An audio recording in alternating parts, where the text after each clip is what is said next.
سڵاوتان لێبێت بینەرانی زاری کرمانزی لە چوارچێوە ئەنجامدانی پرۆژە خزمەتگوزاریەکان لە سنووری ئیدارەی سەربەخۆی سۆران ئێستا لە قەزای ناوەندی سۆران لە گەڕەکی کانی ژمارەیە کۆڵان ئەو کۆڵانانە تازەن دەستی خزمەتگوزاریان ئەگاتێ من مەبەستمە زانیاری زیاتر لە قایمقامی قەزای ناوەندی سۆران وەربگرم.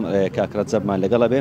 کاک ڕەجەب، ئێستا ئەوەی ئەبینین ئێوە بڵێ دوایین ماڵ و خانینە لە گەڕەکی کانی دەستی خزمەتگوزاریان ئەگاتێ، ئەو پرۆژەیە خۆی لەچێ بینێتەوە؟ خۆی ئەم پرۆژەیە خۆی 44 کۆڵان بوو لە گەڕێکی کانی بە تاوەتی.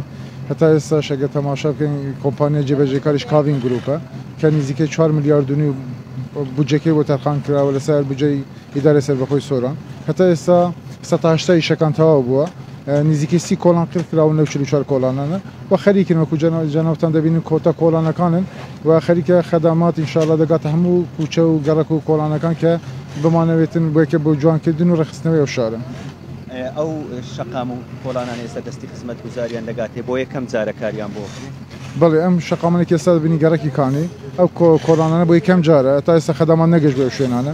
خۆتەزانین لە دیوی لایت کەش لەسەر نەخشە 22 ئیش دەکرێتن لە هەموو کۆڵان و کەرتەکان. خۆتەزانیەوە 1-2 ساڵە لە ئیدارەی سەربەخۆی سۆران کە کابینەی نوێم دامەزراوە گرنگێکی تایبەت بە دەوری سۆران درراوە و خۆش تەزانانی ساڵانێکی چەند ساڵی ڕابردوو خەدامات کەم بوو بەهۆ کاری جیاواز کە خۆتەزانی شەڕی داعش بوو، کۆمەڵێ قەیرانی ئابووری بوو.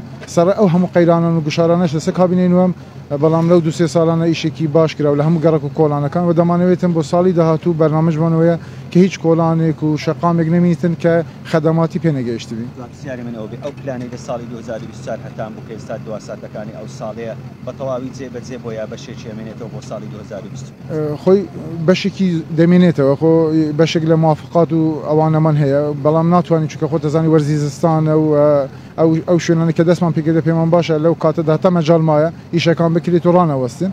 بەڵام کۆمەڵێ پرۆژەی زۆر باشتریشمان هەیە لە ساڵی داهاتوو. ئەو کۆڵانانە کە دەمینینەوەش ئینشاءالله بە حەول و کۆششی هەموو لایەک و کابینەی نوێم تەواوی دەکەین.